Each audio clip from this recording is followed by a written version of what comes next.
Nah, eksekusi ini yang paling penting. Kalau kalian nggak ngelakuin tahap ini, kalian selamanya nggak akan pernah bisa bagi waktu belajar.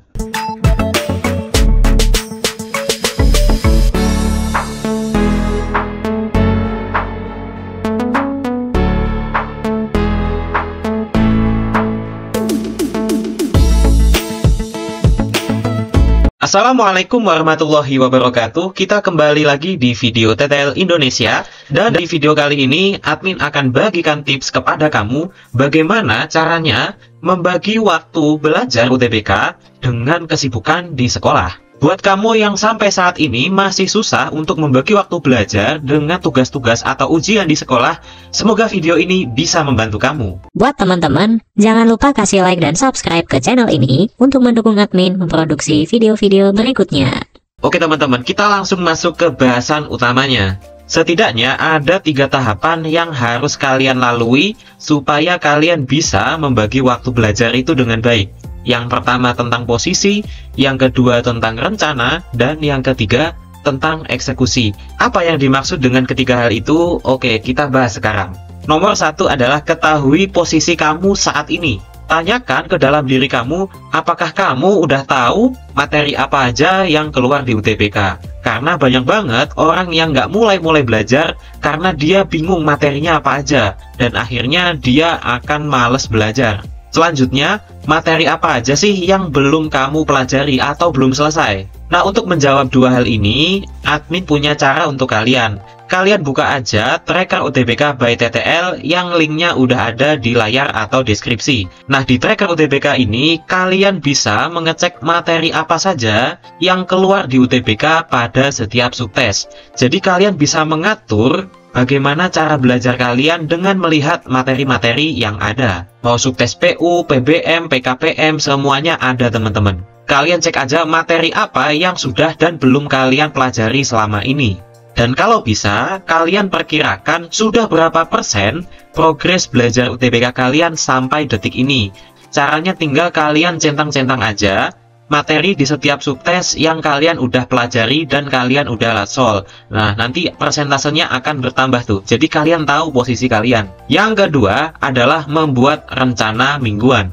Nah, kalian buat aja weekly plan mulai dari week 1, week 2, dan seterusnya sampai kalian menjalani hari H UTBK. Nah, di langkah 1 tadi kalian kan udah ngecek bab-bab apa aja yang belum kalian pelajari. Nah, di langkah kedua ini kalian membagi materi yang belum dipelajari ke plan mingguan atau weekly plan. Misalnya yang ada di layar ini teman-teman. Jadi di sini udah ada plan week 1, week 2, dan seterusnya sampai berapa minggu kalian masih ada sisa waktu sebelum UTBK. Nah, misalnya di week 1 untuk subtes PKPM itu ada bab apa aja yang mau dipelajari, PBM, PPU, kemudian LBI, LBE, PU. Kemudian nanti di week 2 itu mau bab apa aja sih di setiap subtes? Misalnya tentang geometri, kemudian tanda baca, imbuhan, tabel grafik, dan sebagainya. Kalian buat ini dulu selama 8 minggu atau sepanjang kalian menunggu jadwal UTBK. Yang ketiga adalah eksekusinya teman-teman. Jadi ada beberapa cara untuk mengeksekusi rencana yang udah dibuat. Ada to-do list, target bertingkat, mencari waktu, dan mencegah distraksi. Admin akan bahas satu persatu. Nah, tadi kan kita udah buat weekly plan ya teman-teman, mulai dari week 1 sampai week kesekian, yang membagi per subtes itu materinya apa aja tiap pekan. Nah, dari tiap pekan itu teman-teman bikin aja to-do list, hal-hal apa aja yang bisa kalian lakukan untuk mempelajari materi-materi itu. Nah, di sini kalian bisa ngelis apa aja langkah-langkah konkret untuk mewujudkan belajar dari bab itu. Misalnya nonton video di YouTube, kemudian nonton video bab selanjutnya, statistik, peluang, dan tentunya ngerjain soal. Misalnya 20 soal fungsi, 30 soal statistik, 40 soal peluang, dan sebagainya.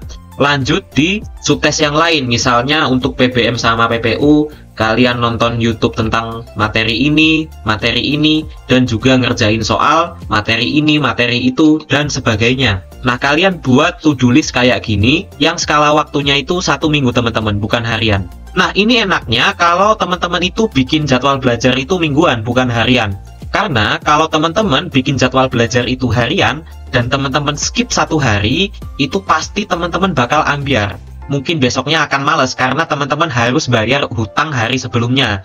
Maka dari itu, admin rekomendasikan kalian bikin jadwalnya itu mingguan aja. Jadi kalau kalian skip 1 hari, kalian masih bisa bayar di hari berikutnya tanpa merasa terbebani. Nah, salah satu keunggulan lain dari membuat jadwal mingguan itu ketika kalian bosen, kalian bisa mengalihkan ke subtes lain. Misalnya kalian udah nonton video fungsi statistik peluang, tapi kalian belum mood nih buat ngerjain soal-soal ini. Nah, kalian bisa beralih dulu ke subtes lain, misalnya nonton video yang PBM atau PPU. Nanti latihan soalnya 1 atau 2 hari lagi ketika udah agak mood. Nah, ini enaknya teman-teman. Nah, selanjutnya kita masuk ke target bertingkat. Target bertingkat ini adalah salah satu langkah paling enak untuk melatih komitmen kalian. Nah, buat kalian yang masih terasa berat ketika mencentang satu to-do list, kalian bisa bikin lagi target-target yang lebih kecil. Misalnya nonton video di channel 1, kemudian channel 2, kemudian ngerjain 40 soal ini bisa dibagi menjadi 20, 10, 10, dan seterusnya. Dan di setiap target kecil itu, kalian kasih batas waktu yang jelas dalam 1 hari. Oh, misalnya nonton channel, kalian kasih target sebelum istirahat. Kemudian ngerjain 30 soal, kalian kasih target waktu sebelum maghrib misalnya.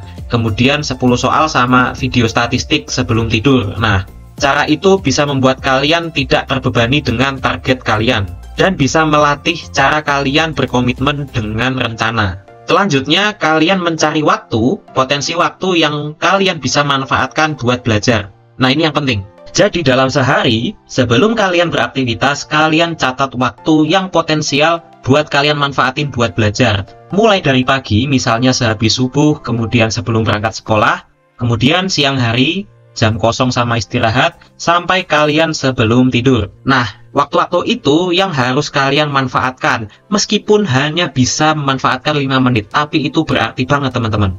Nah, buat waktu yang nggak berhasil kalian manfaatin, kalian kasih tanda silang, yang artinya kalian gagal atau membuang-buang waktu. Kalau kalian masih aja sibuk dan nggak bisa membagi waktu, admin kasih tips yang paling simpel dan paling realistis. Yang pertama, kalian alihkan waktu nyekrol HP yang nggak ada gunanya ke belajar. Jadi biasanya kalau kalian pulang sekolah sebelum mandi itu scroll HP dulu selama setengah jam, kalian konversikan waktu itu. Itu paling gampang dan paling realistis, tapi musuhnya susah banget karena musuhnya HP. Yang kedua adalah cara 10 menit. 10 menit sebelum tidur dan 10 menit sesudah bangun. Nah, itu efektif banget teman-teman. Jadi dalam sehari kalian udah dapat waktu belajar 20 menit ditambah waktu yang tadinya untuk scroll HP. Dan yang terakhir adalah mencegah distraksi. Jadi kalian bisa banget install suatu aplikasi di HP kalian yang bisa mencegah kalian membuka HP. Nah, kalau di Androidnya admin, ada aplikasi ini yang bisa membuat HP admin nggak bisa dibuka dalam jangka waktu sekian. Nggak tahu kalau iOS nanti aplikasinya apa, tapi kalian bisa coba. Oke, gitu aja teman-teman. Semoga trik ini berhasil dan kalian dilancarkan dalam belajarnya. Terima kasih. Wassalamualaikum warahmatullahi wabarakatuh.